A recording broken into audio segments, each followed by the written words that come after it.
Okay, thank you, Johannes. Okay, so yesterday we got to discussing this first example of a Feynman, a parametrization, if you want, for Feynman integral, so that we don't have to write the integrands in terms of this loop momenta, so this k, these integrations over k. And that allowed us also to have a look at different properties of this Feynman parameterization. We discussed the fact that these are projective integrals, so you can do them in different ways. If you want, parameterize in the simplex on which the integral is done in different ways. And this was kind of the way we also computed one of these integrals so that we could see really what an integral looks like. I showed you this explicit expression in terms of rational functions and transcendental functions. Now, I would like to briefly introduce another parameterization because I think this is useful. Again, physicists know all of this, unfortunately, so I apologize, at least the ones that do Feynman integrals, of course. But maybe since we are discussing with mathematicians, it makes sense to lay on the table everything that we have, all the notations and the type of terminology. So there is another representation that is very useful for other reasons, which goes under the name of Bykov representation.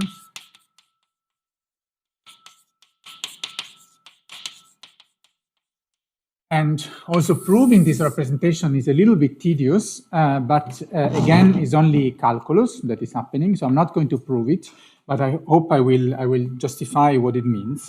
So let's remember again where we start from. So we start from a general integral, which we wrote as, say, I1 alpha n. These are the powers, and this was e to the L epsilon Euler gamma.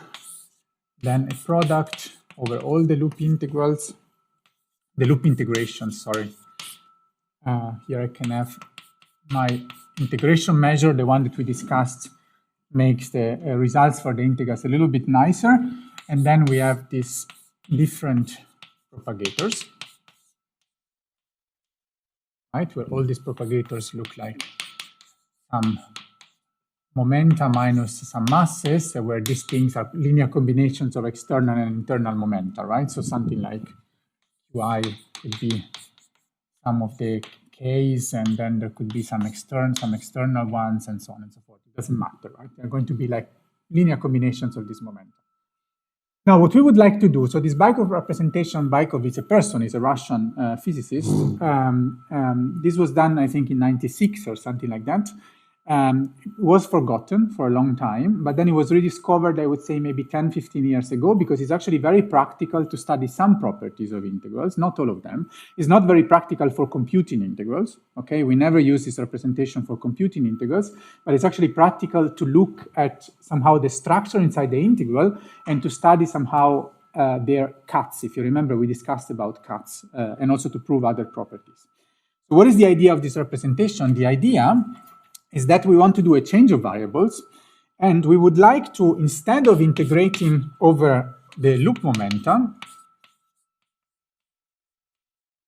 right, we would like to actually integrate over the complete set of propagators that define an integral family. So these are going to be our integration variables. The integration variables will become the d's down here, okay? Now, this is clear that it's not a one-to-one change of variables, right? Because in principle, here I have an integration over L loop momenta. Each one of them has d components in principle, and this d is actually then continued to be a complex variable, as we said. But even if you think about d as an integer, you might have more of these ones compared to the number of the d's, okay? But what actually happens, what you can prove, is that all these extra components, so if you want, you can project all these loop momenta along the components of these d's, and then there are some extra components which are orthogonal, okay, to these d's. The extra components that are orthogonal, you can integrate them out.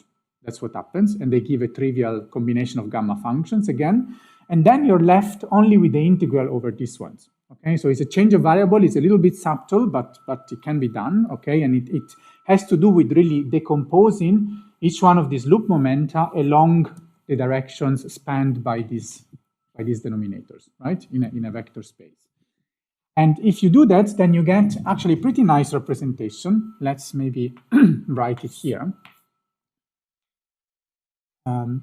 And so the integral becomes the following. Sorry, I don't know, maybe I need a little bit more space. So we have our integration measure.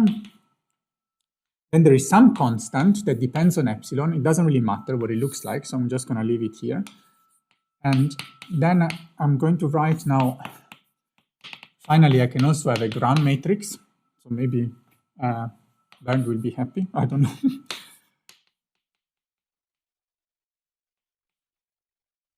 And then we have an integral over some strange contour. I'm going to define all the symbols in a second.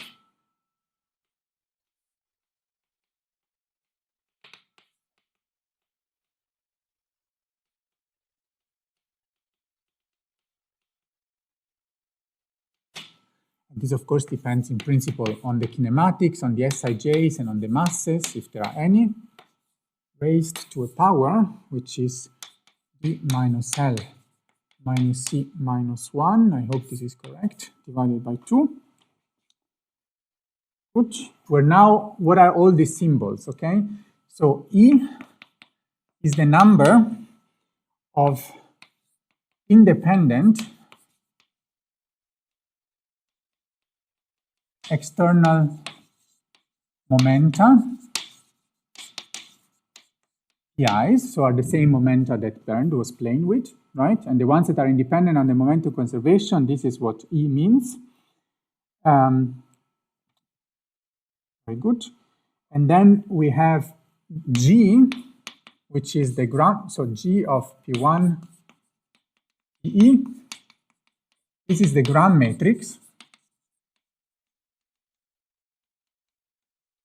of the external momentum. So it's very similar to the matrix that also Bernd was using. So it's the matrix with all the scalar products, with all the momenta, right? So say P1.P1, P1.P2, etc. Now you have seen it very well in, and say PE times PE, right? And since the momenta are independent, this gram, the determinant of this gram is different from 0, right? I'm taking only and then I take the determinant and I have to put it down here. So this is part of the Jacobian in the change of variables. Then I've called the propagators, which are my new integration variables. I just call them Z, but you see these are really one-to-one the D's, right? I just gave them the name Z. And then there is this B. So this B is what is typically referred to as the Bykov polynomial, but is again nothing but the Gram determinant. Okay, so the Bykov polynomial, maybe let's write it here. This is breaking causality a little bit. I'm outside of the light cone, but I will write it here. So Z1, Zn, Sij's, and the masses. This is the determinant of the gram of what now? Of actually all the loop momenta and all the external momenta. Okay? And also this momenta in general number of dimensions d, since d is a complex number, okay, then I can have as many of these momenta to be independent as I want. Okay, so I'm not fixed to say I'm in 4 dimensions, so I have at most 4 independent momenta and so on and so forth. This is also something you should think about. This representation is purely and intrinsically d-dimensional, really in the sense of dim-reg. I can have an arbitrary number of independent momenta in here, and they will still give an independent Gram determinant. Okay, so you see that at the end, the change of variable looks a little bit funky, right? But I get at the end, this constant is not so important. It depends on the dimensions. And also this part, it doesn't matter too much. But what matters are these 2 polynomials, and in particular this one, the Bykov polynomial, which you can just get through a Gram determinant. Okay? And you see they are raised to some powers which are proportional to the dimensions, the number of loops, the external legs, and so on and so forth. Then there is, of course, this gamma. I haven't said anything about the integration contour. This is what makes the integral difficult. The integration contour can be proven to actually be an integration contour such that practically the Bykov polynomial remains positive definite. So you practically move between 2 roots of the Bykov polynomial.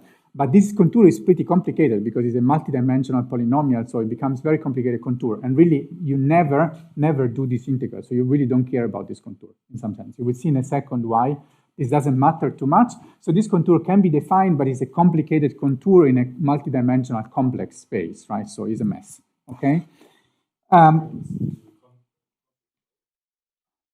So no, it typically goes, so it goes for between, say, two roots, for example, right? So it's not a closed contour in that sense. Imagine that this was a one-dimensional, it depended only in Z on one parameter, right? Then it would really be the two roots of this could be a quadratic polynomial, sorry, would have maybe two roots, and then you would really integrate this Z between the two roots. That's the simplest case you can have. Exactly, yeah, a cycle relative to B. You can think about it like that. But of course, I mean, in a multidimensional case, the cycles become very complicated, right? But really, it doesn't matter. So the important thing is that it doesn't matter. We don't really care about this. Maybe let me just write an example again for our best friend by now, the bubble. This is the momentum. These are the two momenta here. And so I have practically two momenta, K and P, and one external momentum, P. And so, of course, the gram of P is just P squared, and the gram of K and P, sorry, the determinant, if you want, of this gram is just K squared, P squared minus K dot P squared. And so if I put everything together, then I get the following representation.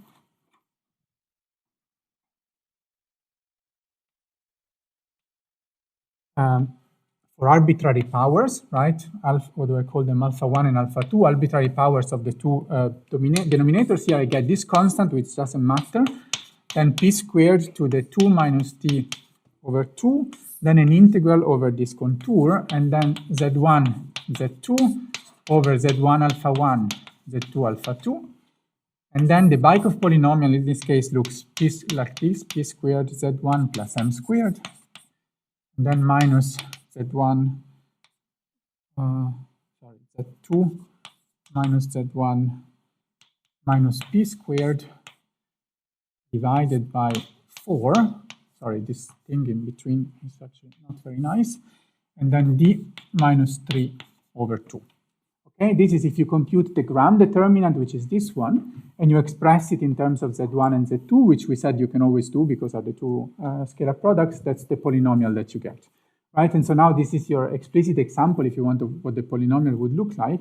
And you would have to move around, sorry, here there's a square missing. It's a quadratic polynomial in Z1 and Z2. So there are two reasons why this is very helpful as a representation, and maybe it goes back, I mean, someone was asking, I don't remember who anymore, what is a cut, what does it mean to take a cut, and so on. Here we can see it very explicitly, right? Because imagine that we are considering, just for simplicity, the bubble with alpha 1 equal alpha 2 equal 1, so the powers here are both equal to 1, right? Then what I told you, what does it mean to take, say, a cut of, say, D1 and D2. So I want to cut both propagators. This is what I write typically diagrammatically like this. So this was the bubble where the two propagators have been cut. What does it mean to take a cut? As I told you yesterday, it means to deform the integration contour such that I don't care about this contour anymore, but I take a different one that goes around these two poles. So I pick up these two residues. So practically, I don't care anymore about what this is. I just pick up the two residues. If alpha 1 and alpha 2 are equal to 1, there are just two residues right here. And then what I get is very trivial, right? It's that this one evaluated at Z1 equals 0 and Z2 equals 0. That's what I get, right? So the result of this drawing, which is what we call a cut, or actually in this case, the maximal cut, is again this constant, which doesn't matter, P squared 2 minus T over 2. And then P squared M squared minus P squared over 4, B minus 3 over 2, or if I rearrange terms a little bit, I get this constant, 1 over square root of P squared, and then M squared minus P squared over 4 to the D minus 3 over 2. Right? So in this way, without doing anything, I've computed a cut of the integral, just taking a residue, right? So you see that in this sense, computing cuts is much simpler than computing integrals. So someone was asking, why do you care about cuts? This cut is just very easy to compute. And now the question is, what does it tell me about the integral? But okay, we will get there. There is also a nice thing that we can notice from this representation, which is actually very, very nice, namely that practically what defines the integral modulo a prefactor is this gram determinant, is the gram determinant of all the momenta raised to some power, okay? If you look at the general formula up there, the power that is raised to is always d minus L minus C minus 1 divided by 2, right? There is always a divided by 2. Now this tells me something very interesting, which is called the dimensional shift, which is a beautiful property of Feynman integrals in dimensional regularization, that imagine that instead of computing the original integral, right, instead of computing that I alpha 1 alpha n, I consider I tilde alpha 1 alpha n, which is the same thing, same integration, everything the same, right? So I pi d over 2. And then I get my propagators, t alpha 1, tn alpha n. But instead of putting a 1 there, I put the gram determinant of the momenta, of all the loop momenta and all the external momenta. Right? I can consider this integral if I want to, and I call this one I tilde. Now imagine to do the same change of variables. I mean, the change of variables, I'm just going to this basis. Of course, all the scalar products can be written. I think you said this. All the momenta that I have, exactly. Loop momenta and internal.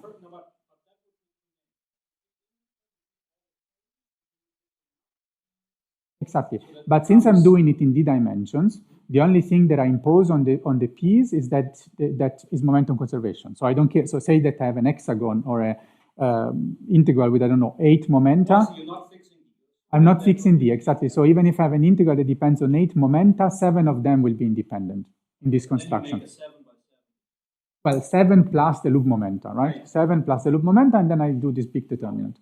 Now, if I do the change of variable, of course, I'm going to get exactly the same thing, right? The very same formula. I don't know, what did I write there? E to the L epsilon gamma, this C epsilon, divided this determinant of the gram of the external ones to whatever power it was, okay? Doesn't matter.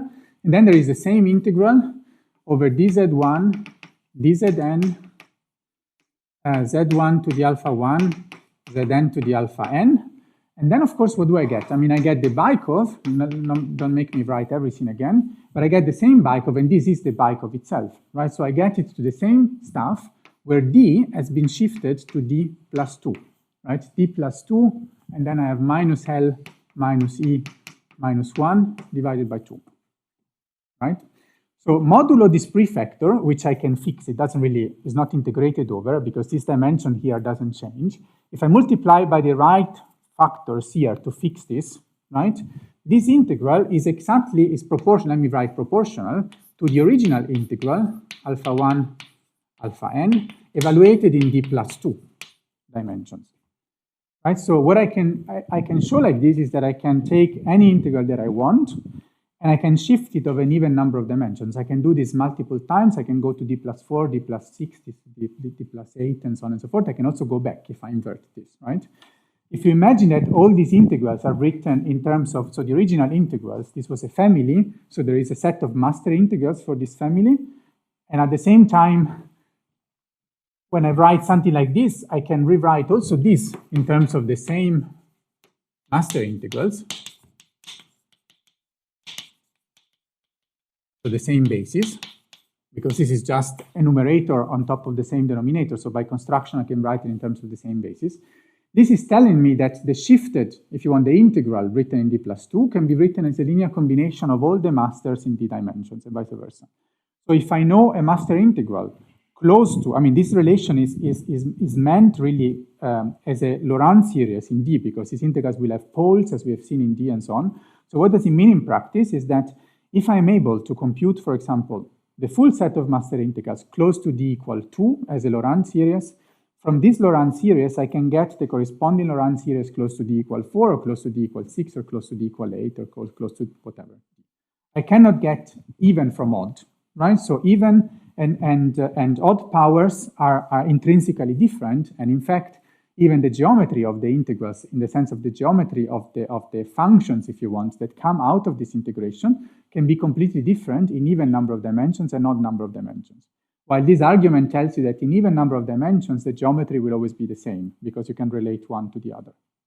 Okay? Does this make sense for people that have never seen this? Any questions? Yeah.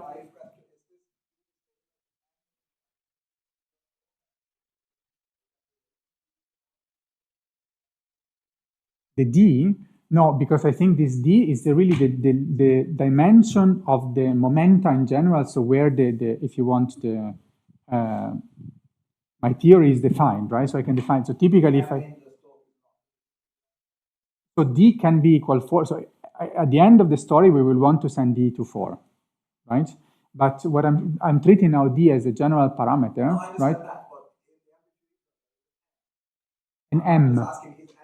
Maybe she should answer this question then, because I think this has to do more to the number of, but I don't know, maybe, yeah, I would say no, but.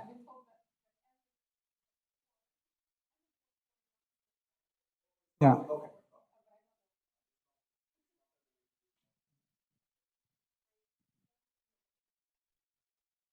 Yeah.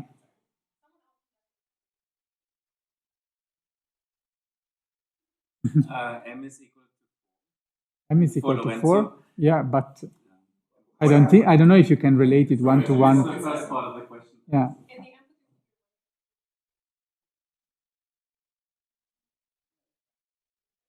Yeah, it's a dimension space.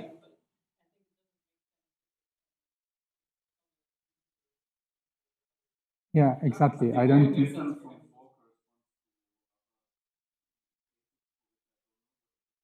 Yeah. I mean, in a sense, let me try to. What is the two word So maybe. Only physical case I mean, let me maybe say, maybe let me say, no, let me say one thing. So maybe the amplitude cares about the integrand, right? Not about the integral. So the only thing that would be affected here by the choice of D, if I fix D equal to an integer number of dimensions, is how many of these momenta can be independent, right? Because in an integer number of dimensions, I cannot create the most general integrand. Some of the integrands will be linearly dependent from the other ones, because of course the momenta are not independent, right? So P5 can be rewritten in terms of P1, P2, P3, and P4, if I'm in 4 dimensions. In my case, in this Bykov representation, in this particular case, I'm being, in a sense, d-dimensional, so I'm not imposing this constraint. This constraint, if you want, you can impose it afterwards or in different ways. And so in this way, I'm allowed also to move between different dimensions. But of course, my problem is, in a sense, depending on what I'm looking at, I might look at a too complicated problem, because I know that when I go to 4 dimensions, maybe some of the structure that I see here is redundant, right? Because it will be... Yeah. Okay. Good. So this was Bykov. For now, and so you should remember 2 things about Bykov, right? That it allows us to tell, this is actually a very important thing if you've never seen a Feynman integral in your life, that you can compute Feynman integrals close to any even number of dimensions, and that will actually be enough to get the results close to d equal 4. This is very useful because sometimes integrals are intrinsically simpler for reasons that maybe will become more clear tomorrow, close, say, to 2 dimensions or to 4 dimensions or to 6 dimensions. But since I know that I can shift them, this is actually super useful to know, right? So then I compute them close to 2 dimensions, and then I shift the result to 4, and then I get the result that I want. Okay? Good. Now, this is so there are other parametric representations. There is, for example, the Lipo-Meransky that also Bernd cited, which is actually very similar to the Feynman parametrization, but where the U and F polynomial appear as a one single polynomial summed, right? So there are no 2 polynomials, but there is only one summed together. It's also easy to go from one to the other. And there are arbitrary other representations in principle. I don't want to talk about all of them, but I think these are the 2 most important ones. The Feynman parametrization, the important thing is that it's projective. And so it's actually very powerful to compute the integrals because we can reparameterize the simplex in a way that the integral becomes simpler. This, from all this projective representation comes, for example, the story of a linear reducibility. I don't know if you ever heard about this. It was something that Francis Brown and then Eric Panzer and many other people have been working on. You just look at this parameterization. You can say whether the integral can be done doing a linear integration at every time in Feynman parameters, right? And there are some theorems about this. And this parameterization is very nice because the Feynman parameterization, because it depends on how you parameterize the simplex, whether this linear reducibility is manifest or not. And this is actually important, right? That you can reparameterize the simplex in different ways. And the theorems tell you in general whether such a parameterization exists or not. And then, as I said, Bykov is very important for cuts, for unitarity cuts, so-called, so just putting some particles on shell, but not for explicit calculations. As far as I know, maybe this will change, but as far as I know, no one computes integrals from this representation. They just compute cuts or use them to prove results like this one. This is a beautiful result on the dimensional shift that you can prove in one line. Proving it in Feynman parameter representation is much more complicated. It's possible, but it's much more complicated. I haven't really told you yet. I haven't told you yet. It will become more clear. So for now, you can imagine as a cut as a little piece of the full result. Okay, it's not the full result. It tells me something about the full result, but it's not everything. In physics, actually, a particular cut. If you look at this cut here, which is a special cut, I'm cutting both propagators. This cut has a physical significance. If there are any physicists in the room, they will recognize that if they put d equal 4 in 4 dimensions, this gives you the cross section or the decay rate for this particle decaying to this 2. It's really this result. So I can get it for free without doing anything, right? So it's not useless also physically to compute these things. If you put d equal 2, you get the same decay rate in 2 dimensions, right? Or in principle, I mean, in 3 dimensions, you see things becomes very funny. This disappears completely, this structure. So you see already how the analytic structure of the integral changes completely in 4 dimensions. One root that was, this is a square root, right? In general, in 2, 4, or whatever, it completely disappears in 3 dimensions, right? So part of the analyticity of the integral disappears. Where did I put my, okay, good. Now we are going to introduce the differential equation method, and then finally these things will come together because these cuts are also useful to say more about differential equations. But first I have to tell you something about differential equations. So very often, not always, we don't compute these integrals by direct integration, but we compute them by deriving differential equations, okay? And trying to solve the differential equations.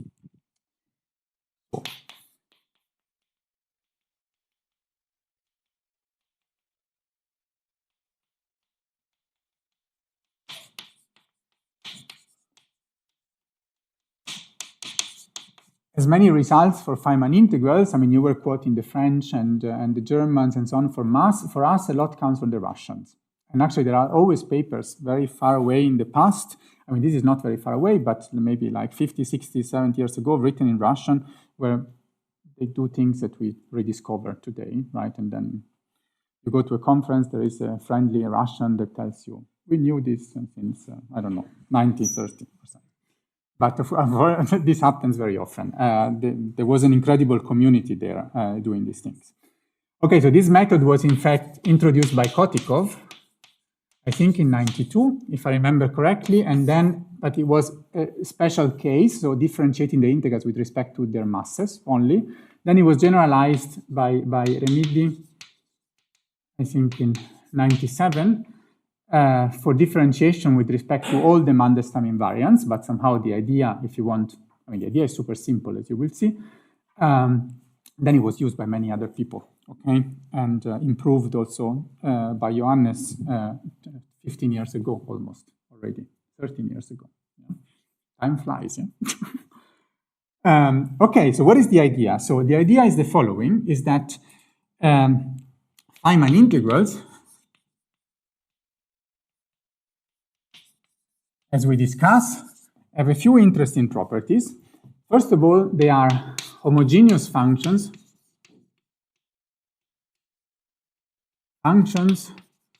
of the Mandelstam invariants. I call them SIJs in general, your scalar products between momenta and the masses. What does this mean? Again, this is, for physicists, this just means dimensional analysis. So they have to be the dimension, if you want, of the integral has to be homogeneous, right? So it means the integral has to have a fixed dimension. So all these variables here, the Sij's have dimension of a mass squared, and the mass squared, they have to appear, all the polynomials have to be homogeneous in them. The second important thing, maybe this is first point, is that Feynman integrals, as we have seen, they fulfill integration by parts identities. This is the second important ingredient. So as we have seen, we take a family of integrals like the one that I wrote up there, and I can do integration by parts identities and reduce them to a basis of integrals. And then the only thing that I have to notice at this point is that actually, if I do a derivative, if I take a derivative of one of my integrals with respect to one of the internal masses, or with respect to one of the Sij's,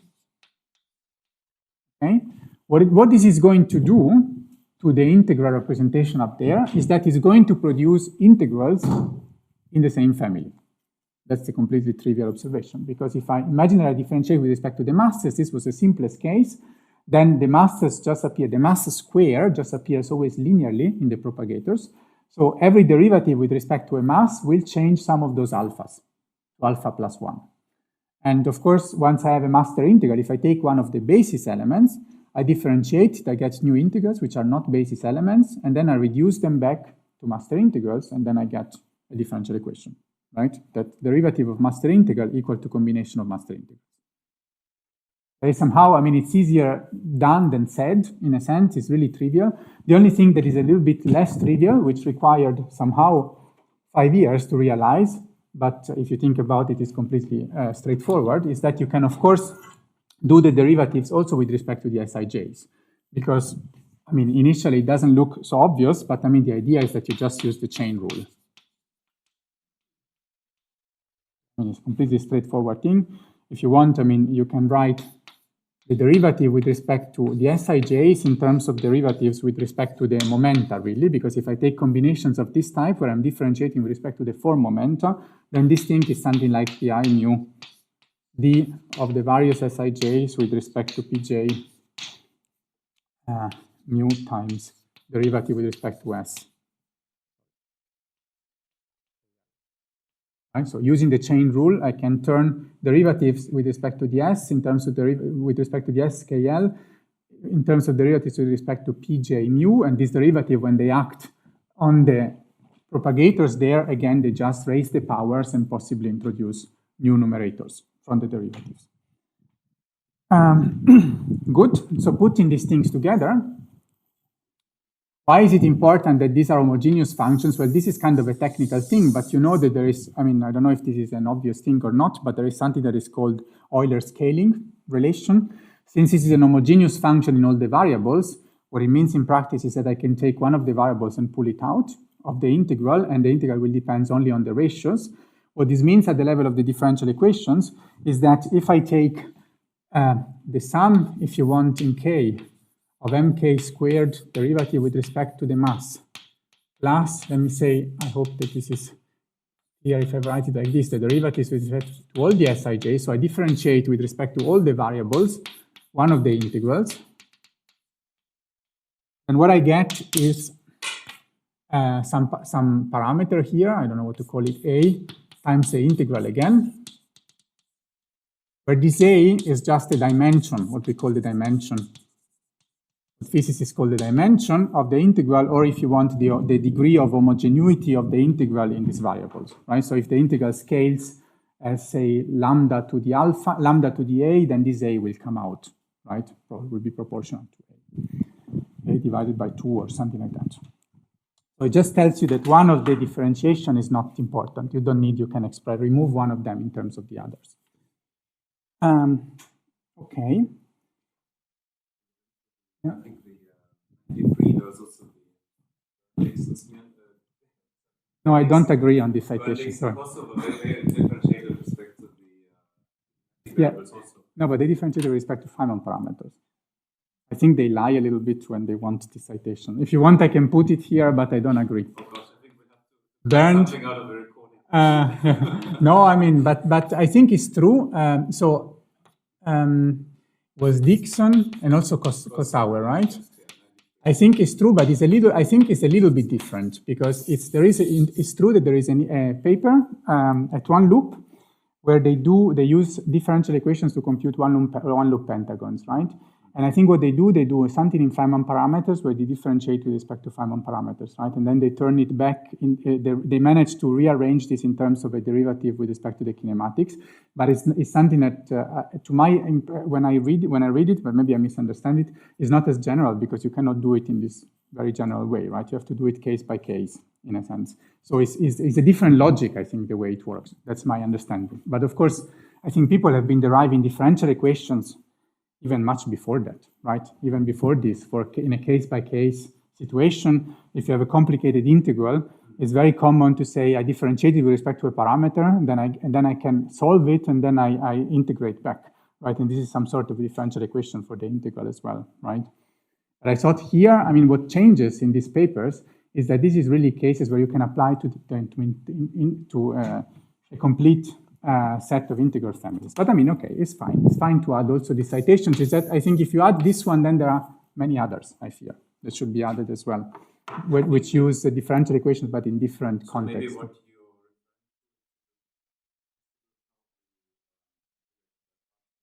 Exactly, yeah. And so, yeah. But it's much, but it's much less obvious, right? As far as I can say, to derive IBPs in Feynman parameter space, right? It's one of actually, it's even a field of research today, as far as I know, finding IBPs in Feynman parameter space, right? So it's not a solved problem, as far as I know.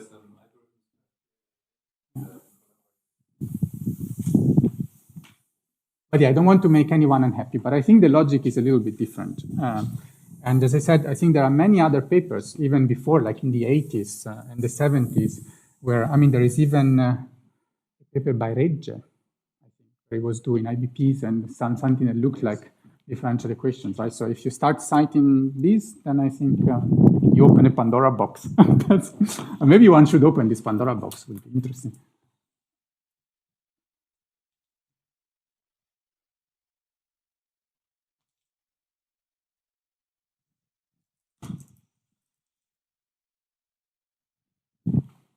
For me, it's often important, right? Also the realization of the potential of a method, right?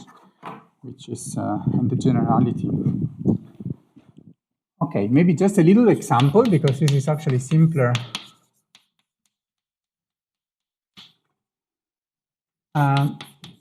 So if I take our bubble,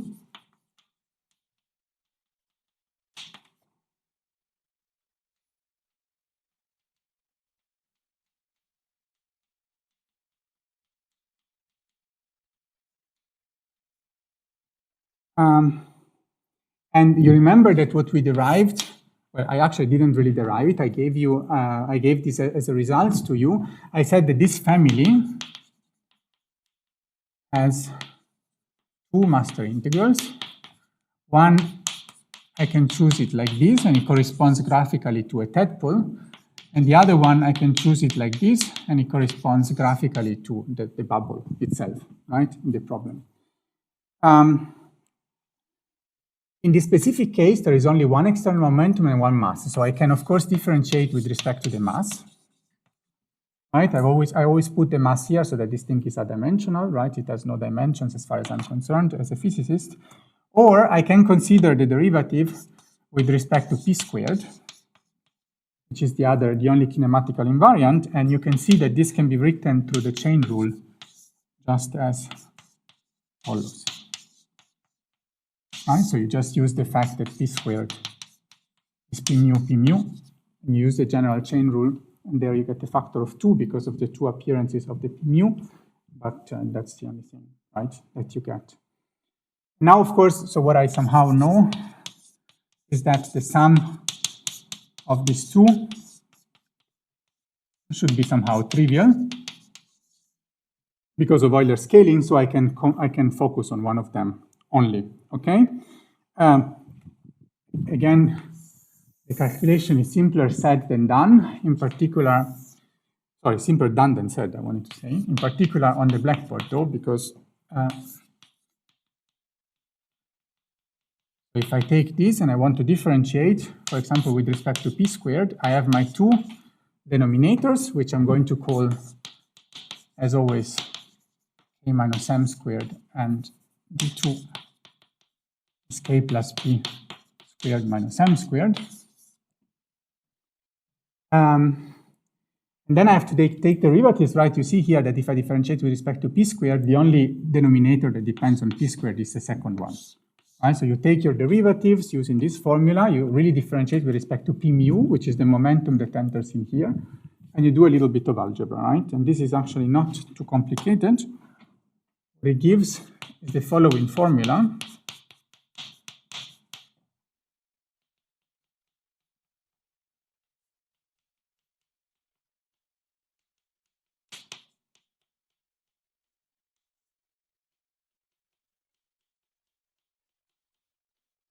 I don't know, is this very strange if I write something like this without doing all the calculations? So I've really taken this one and I act with the derivative on these things, and then some of the derivative will produce a numerator again, which I have to rewrite in terms of these denominators, right? Because I differentiate, of course, if I differentiate, say, this d2, right, I will get d2 to the power 2, but then I will get derivative that acts in here that gives me 2 times k plus p. That has to be multiplied by p mu, right, with a factor of 1/2. And so I get the p squared and a k dot p in the numerator, which then I have to rewrite in terms of d1 and d2. Right, so it's the usual thing. It's actually simpler. I imagine that one thing that we can do on Friday during the exercise is derive all these formulas. They are relatively simple, and you can try to derive them yourself to see if you have never done it. And so you see that, but what is important to notice here is that when you differentiate this one, then you get the tadpole with a square here, the bubble with a square, the master integral of the bubble.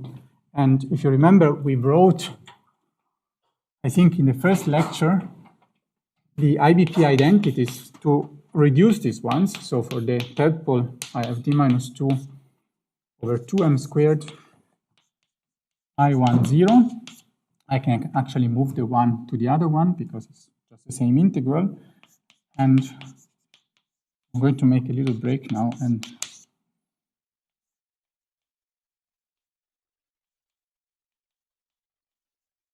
this identity, we wrote it, I think, on Monday. I said I didn't really prove it to you.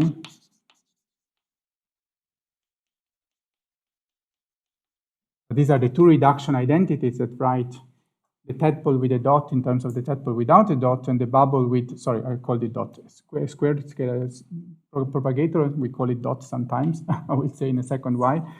In terms of the integrals without square propagators. So let me make a little break here. So is this actually clear what is happening, or have I lost you completely at least, or it's maybe too easy even? It's just simple algebra. There's not too much happening. Make a little bit of space.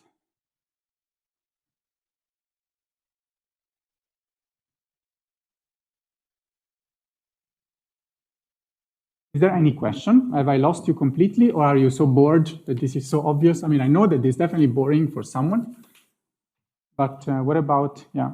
So we're just small questions. Each of these steps,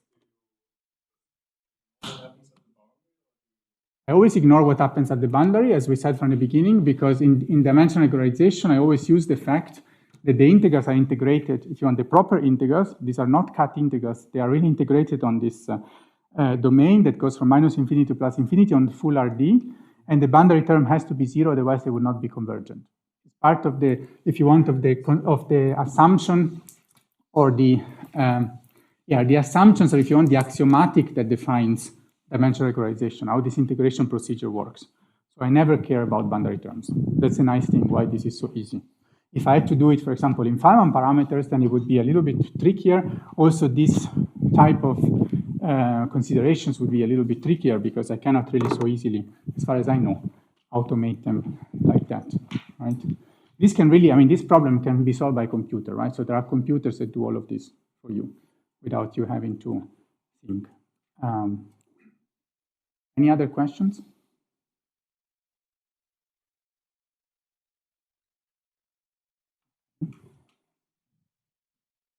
So finally, if I put them together, I get something like this.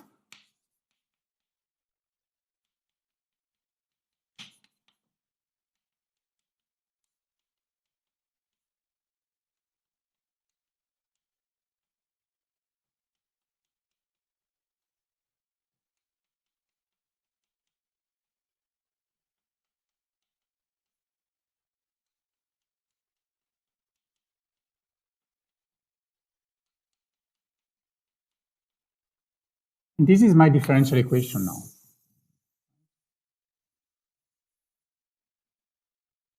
Of course, I mean, if you want, I can pair this together with the corresponding differential equation for the tadpole. The tadpole does not depend on p squared, it depends only on the mass.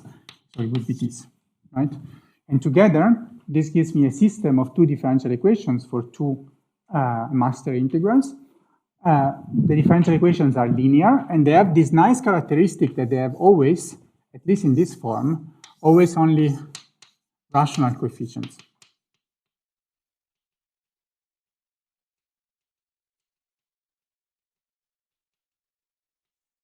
Coefficients are always rational because they come from the IBPs, and the IBPs only produce rational coefficients. Okay? You can try to derive the corresponding differential equation in the mass. And verify that if you sum the two of them, you get this Euler-Scaling relation, whatever that's called. I mean, in particular, do this. Use the proper symbols.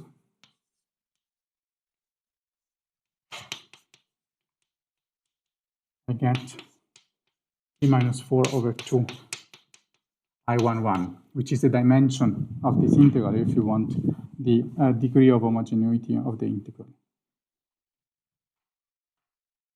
So this is really only algebra. I hope, have I lost you or no?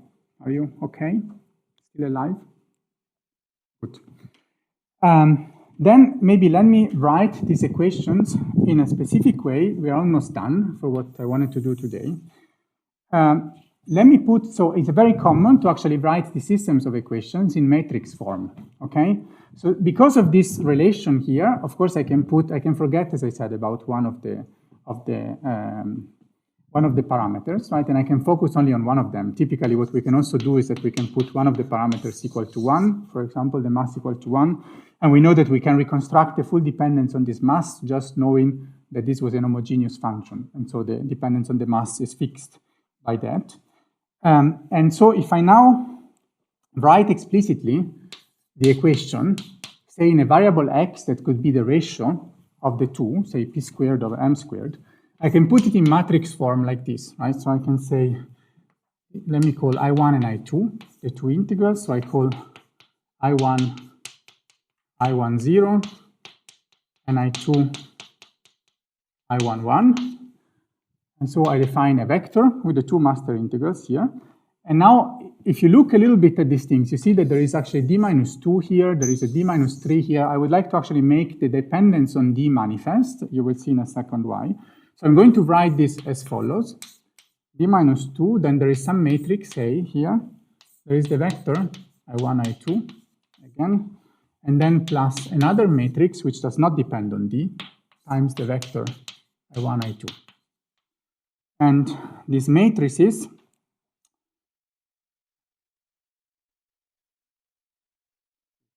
write it, I mean, it doesn't even matter.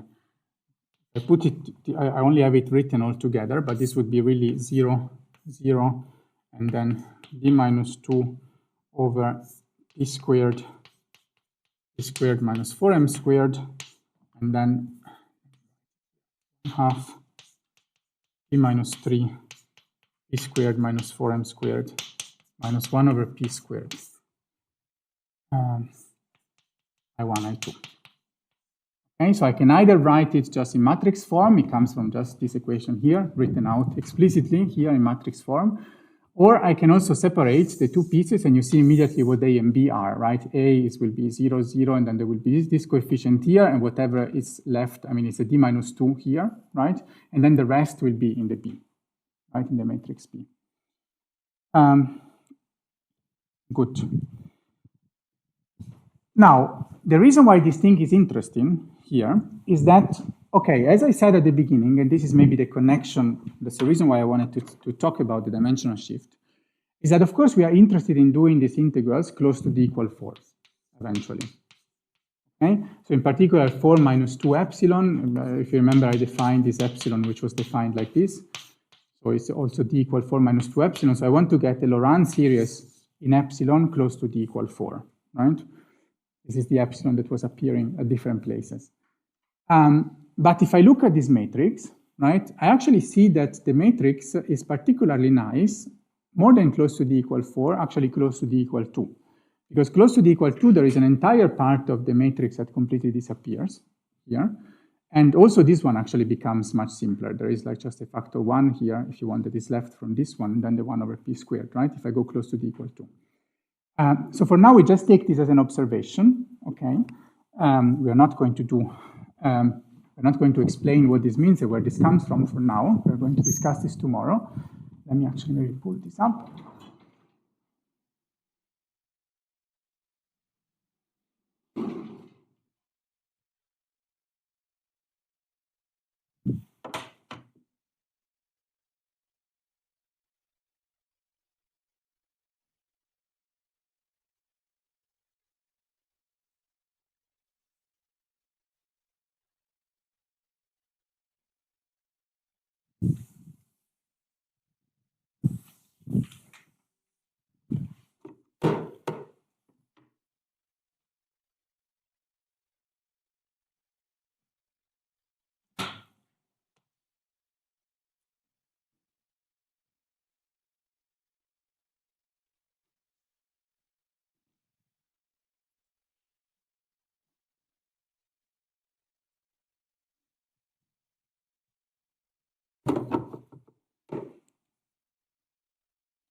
And so I'm going to actually write it explicitly now. Instead of close to d equal 4, okay, I'm going to say, let's actually look at what happens close to d equal 2, okay? Because from the shape of the matrix, I mean, it looks like it might be simpler, close to d equal 2. So if I write out, for example, the matrix in p squared, okay, then what do I get? So let's be very explicit. I have the tadpole, and I have this one. And then I get the following. So I have something that is suppressed by epsilon, which I'm going to call a of p squared, and then I 1, 0, 1, 1. And then what I was saying is the rest, right? This is practically the part that is proportional to d minus 2, right, that I can pull out from there. And I want to just look at the remaining part here, which, if you look at it explicitly, should be that, hopefully.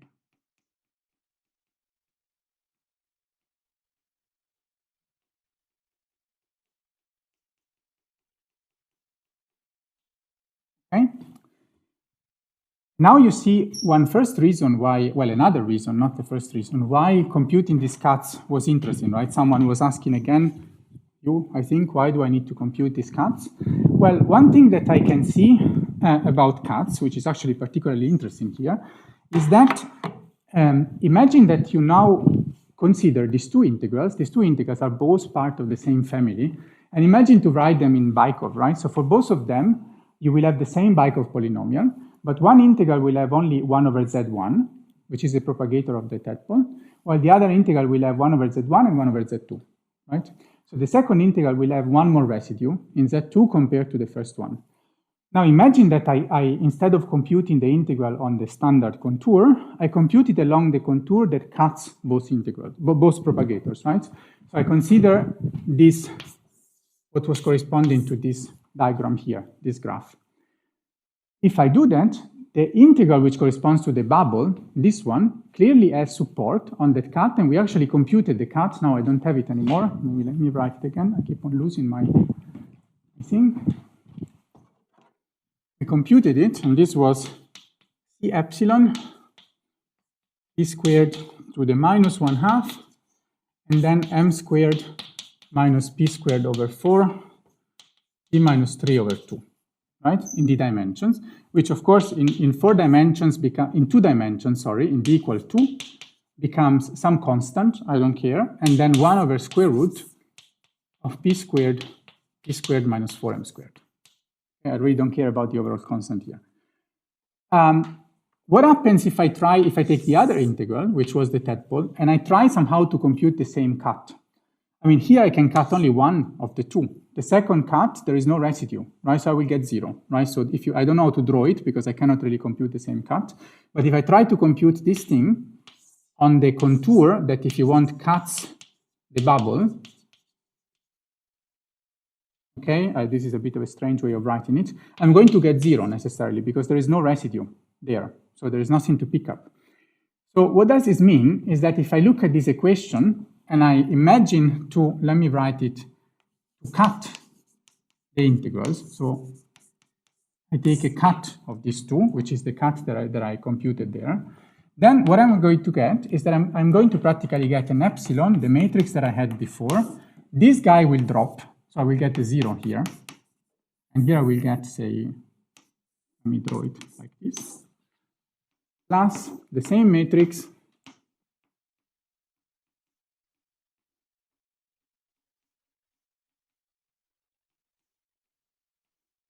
zero cut. This is what is happening if I cut, okay? So practically what this is telling me is that, let's apply the cut also here, I get the 0 and I get the integral cut.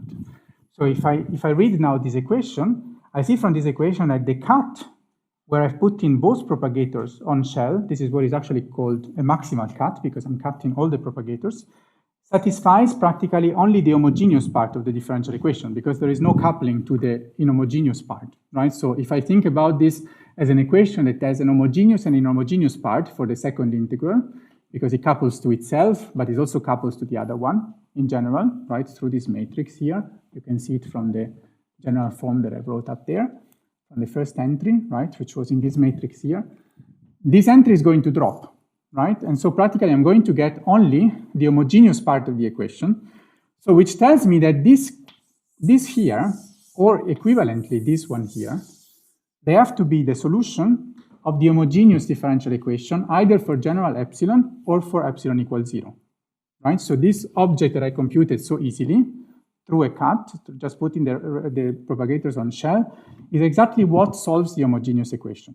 Now you see, right, where the analytic structure and the complexity of these things start coming about, because in this homogeneous solution, I started from equations that were rational, and now solving the homogeneous part, I mean, of course, I start getting more complicated functions. For example, an algebraic function in this case, but I could get, in general, periods of Calabi-Yau or periods of homogeneous surfaces, elliptic or whatever, whatnot. We will see this maybe tomorrow.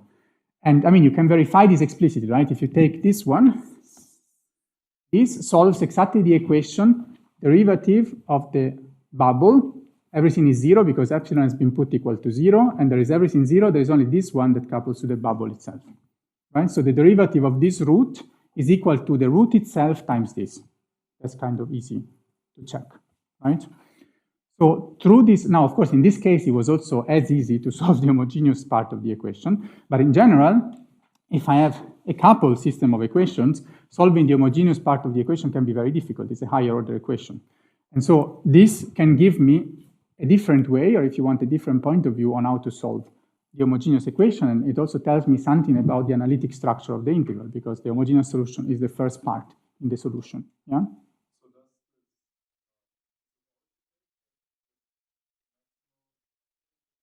Mm-hmm. Yes, because by construction it's always going to be the same. The only thing that cannot, so why should it not work? What are you thinking about when you say always? So if I have like a more complicated problem, imagine, for example, the generalization of this problem to two loops, right? In the generalization of this problem to two loops, this would be what we call a sunrise graph that looks like this. It's one possible generalization. And I can also imagine that these are all massive. They have the same mass. If you do an IBP reduction, I mean, you could know this from the Euler characteristic if you want to, but you can also just solve the system of equations. You will see that this guy has three master integrals. One is a so-called double tadpole, if I pinch this line in between. And then there is the sunrise itself with 1, 1, 1 on the various propagators. And then there is a second integral that I have to choose for this sunrise. One way to choose it, possibly, is putting a square in one of the propagators, okay? If I take one of the propagators to power 2, then we draw usually this integral like this, with a dot. That's why I also called it a dot before. So this would be a basis. In this case, it contains three integrals, okay? And so the equation now will be also, if this is p squared, the equation will have the tadpole, the first sunrise, and the second sunrise, with a dot, equal to some matrix, which in general depends on epsilon, okay, times, again, the same.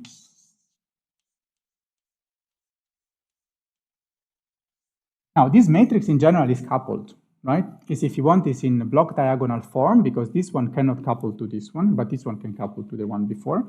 But these two integrals are coupled to each other in general. So if I now compute what is called the maximal cut, namely I cut these ones, I cut these ones, I cut these ones, I cut these ones, this one is going to drop. And so what I'm going to get is a 2x2 equation, which unfortunately in this case also for epsilon equals 0 remains coupled. It's a 2x2 equation coupled, and the solution of this equation is a period of an elliptic curve, right, of this homogeneous equation. So it might not be so easy to solve, but if I compute the cut of this diagram, I see immediately that this is a period of an elliptic curve, really computed. Right? But it works in the same way. Of course, I might not be able, if I have more than one integral in the same sector, I might not be able to select a linear equation. The equation might be coupled, it might be higher order. And this is where the solution becomes complicated, even when epsilon is equal to 0. And this is exactly where this analysis becomes crucial and important, because it tells me what is the generalization of this root to the more complicated case. It will be, in that case, the period of an elliptic curve. Okay? Does this make sense? Yeah. Yeah, this is the reason why this you start seeing, I think, from the differential equation part. That's why it's nice to see it also thinking about differential equations. It tells you why, I think what Johannes also was saying last time, we were saying like yesterday, that somehow changing the contour gives you pieces and bits of information on the full integral. If you think about it as a matrix of differential equation, it gives you solutions to subblocks. Somehow you're practically putting part of the differential equation to 0, whatever has no support on that cut, so it doesn't have that residue, or that combination of residues will drop. And you will select whatever has those residues, and so your equation will become a bit simpler. It will not be the full solution, but it will be part of it. And if you do the max cut, you get really the homogeneous part, which if you think about how you learned in high school, or I don't know, first year of university, I don't know when you learned this, how to solve a differential equation, a linear differential equation coupled. You first need the homogeneous solution, and then you iterate with so-called Euler's method, right? So you homogeneous solution, then you iterate, and then you get the full solution. So the homogeneous solution is the first part, right, of the solution. This is, right, so it's somehow, and indeed from this point of view is what gives you the complexity, because you see that everything else is rational functions. It's only from the homogeneous solution that you can get something that is non-rational, and that when you integrate over these rational functions, together with this non-rational thing, it makes everything complicated. So,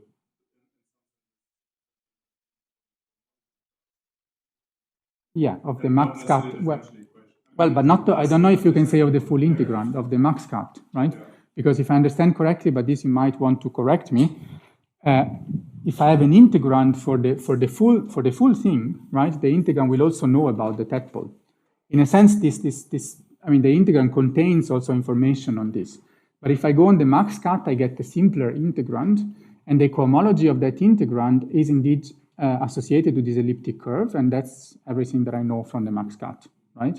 Then as soon as I go beyond that, I might enlarge that cohomology. For example, if you want the inhomogeneous parts, they might add structure on the cohomology. Typically, they add punctures, right? So new singularities on my elliptic curve, for example, and so I will get more independent differential forms, so the cohomology will grow, right?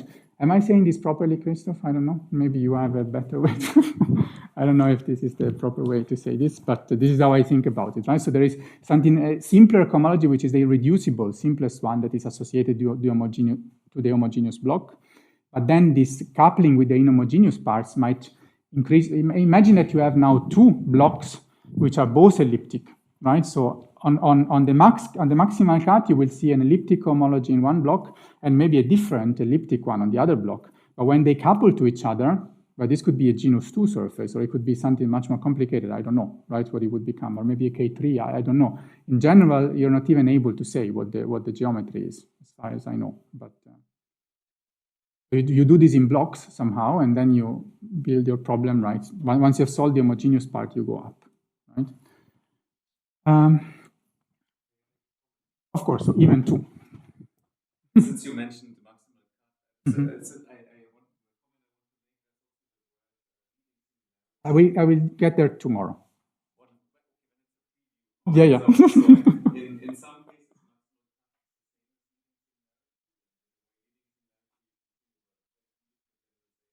yeah, but tomorrow I will discuss exactly that. So I will try to discuss about how from the integrand you look at all the possible residues and how you, my understanding of leading singularity, maybe yours will be different, and we will, maybe you can have, but you will not be there tomorrow. Actually, you cannot comment on this. That's bad. No, because it would be useful to. Yeah. concrete relation to even if it's not obvious. But now let me do the following thing, and then we close the discussion for today. I'm going to do something, and some magic is going to happen, right? And then tomorrow we will understand why this magic has happened, right? In a sense, this is my plan.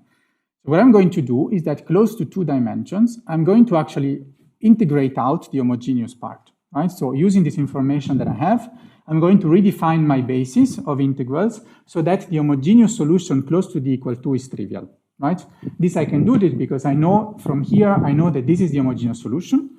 So I can say, okay, let's redefine my integrals as follows. So the first integral, which is the tadpole, is completely trivial, so I don't have to do anything, right? Because its homogeneous solution is just 0. In this matrices, there is only 0 everywhere. So I'm not going to change the tadpole. I put a 1 here. Then I have a 0 here, because, of course, the tadpole does not couple to the second one.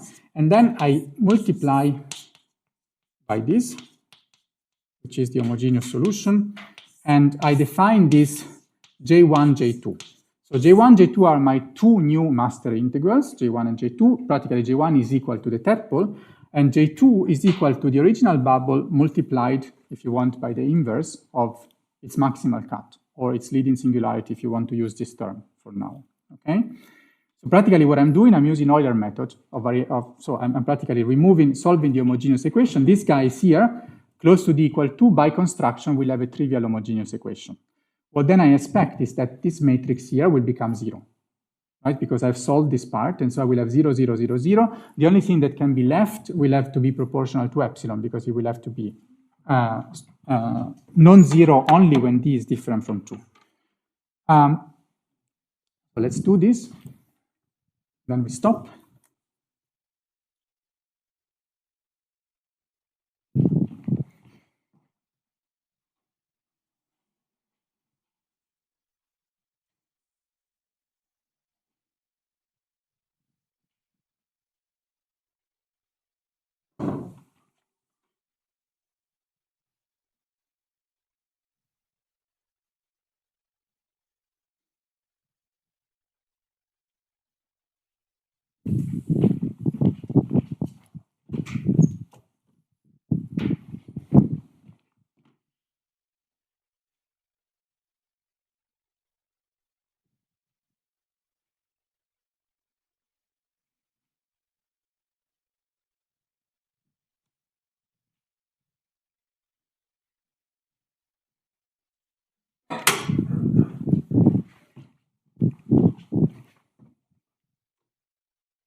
So of course, if I have an equation in this form, di equal ai, where this is a vector I, and I rename, if you want, I equal g J, which is what I'm doing, where these are my two vectors, right, then it's easy to see that the differential equation satisfied by J, I write it like as a differential, just to be brief, right, but you can think about it either in differential form or for the different variables. In this case, there is only one, will be G minus 1 di minus the differential of G times J, right?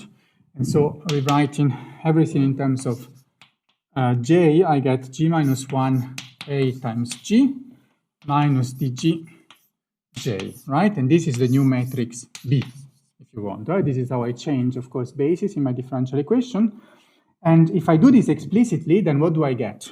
Well, I get derivative with respect to p squared of J1, J2 becomes explicitly epsilon 0, 0, 2 over square root of p squared minus 4m squared, and minus 1 over p squared minus 4m squared, J1, J2, and that's it, right? So I have removed the homogeneous part, this one. Clearly, I'm left just with this part, which was epsilon suppressed, right? And this is the matrix B. This is what it looks like. Now, the price that I have to pay is that the matrix is not rational anymore, of course, because I've rotated by something algebraic in this case. So the new matrix of differential forms, if you want, what is called Gauss-Manin, I think, right, in technical terms, I think, is now non-rational, right? It has a square root. But it has this very nice property. Well, the first property is that it's epsilon factorized. So if I care about integrating this order by order in epsilon, then actually the solution can be obtained trivially, right? If you want, I can write a general solution as a path order exponential. But I can also just think of expanding in epsilon and say at first order, this will be 0, so the solution is a constant. At second order, I have to integrate over the first order, so the constant times these differential forms, and so on and so forth, right? I have to keep on integrating always on just two differential forms. So this tells me the full analytic structure of the result at once, right? I just look at the equation and I know all the possible singularities that can appear, right? And all the analytic structure. It tells me I have to do integrals over rational functions and algebraic functions. But the other thing that I see is that these algebraic functions and rational functions are not random, right? In particular, and this is kind of the second part of the magic, the first part is the epsilon factorization. But the second part of the magic is that the entries are actually not any differential forms, but are so-called D-logs. That's how we call them, I think, in this, well, people call them in this community. So differentials of logarithms. Okay? So this you can see it explicitly. I mean, the first one is clearly very easy to see, right? That the derivative, if you want, of the logarithm of p squared minus 4m squared gives you exactly 1 over p squared minus 4m squared. And for the second one, it's a little bit uglier, but you have to take the derivative of a logarithm of something like square root of p squared minus square root of p squared minus 4m squared divided square root of p squared plus square root of p squared minus 4m squared. It doesn't matter exactly what it looks like. In this case, it's a little bit uglier, at least written in these coordinates, because it has square roots. But you can verify that if you take this differential, you get exactly this, right? And so these are not any differential forms, they are D-log forms. Now, when the matrix is in this form, so it's epsilon factorized, and it has D-log differential forms in the matrix, this is what Johannes has introduced in 2013 and called it, I think, canonical basis.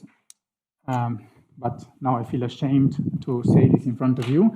But so this form of the equations at least was Johannes in 13. I think the integrals themselves were already studied, right, by Nima, by other people. Why are you saying no? It was not you? No. No, it's actually, it's funny. It's actually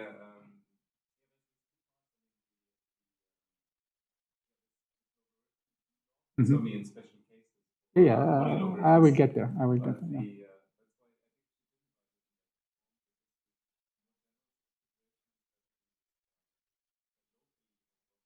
Says that the differential equations are Fuchsian. Mhm. And that's a more general Yeah. property. So I did not assume that. Okay, I remember in the first paper that there were D-logs, but maybe I don't remember about that. Also because actually, Yeah, there was an example. Yeah, exactly. So this is becomes, of course, more complicated when the geometry is more complicated. You're not going to have D-logs in general. But I think there is the question still open a little bit. What does it mean? And this is what we're going to discuss maybe a little bit tomorrow. But definitely when this is the case, so when we get D-log forms, then it's explicit that the singularity are logarithmic, right? And they're logarithmic globally in this case because they're logarithmic everywhere. And this thing goes under the name, as I said, of canonical basis. Now, of course, the discussion is, what does it mean if these differential forms are not logarithmic? I don't think there is still a consensus. There are different ideas of what, but I think we're going to discuss it a little bit more tomorrow. Any questions about this? Yeah. This is because there is secretly only one variable, right? I'm writing two variables, so I'm being a little bit inconsistent. I'm writing two variables, but secretly there is only one. You can write it for both of them, then you will see that, for example, the differential in m squared will have also a nice 4 here, so that this is really a differential both in m squared and in p squared and so on, right? So it's a total differential. So in general, this is really a total differential in all the variables. So these have to be D-log forms, in this case, in all integration variables. So that you can really think about, I mean, you have your space, which now I can draw two-dimensionally because I'm not able to draw it in a more complicated way, but you can have your space of kinematic invariants. I mean, in this case, as I said, these are not independent, so it's a little bit silly to write it like this, but if I had more than two of them, I could have two independent ones, and then I can really ask myself, I solve the solution starting from some point, and I have some curve that goes to some other point, if you want, m squared p squared, and I want the solution here, and I have like some path, right, in this plane that gives me the solution of the differential equation at that point. Did I want to say something else? Yeah, maybe it's time for picture, because I think this is fine. We should stop here, and then maybe tomorrow we discuss a little bit more about this. Where does this come from and why this magic happened? Okay? Yeah, thank you.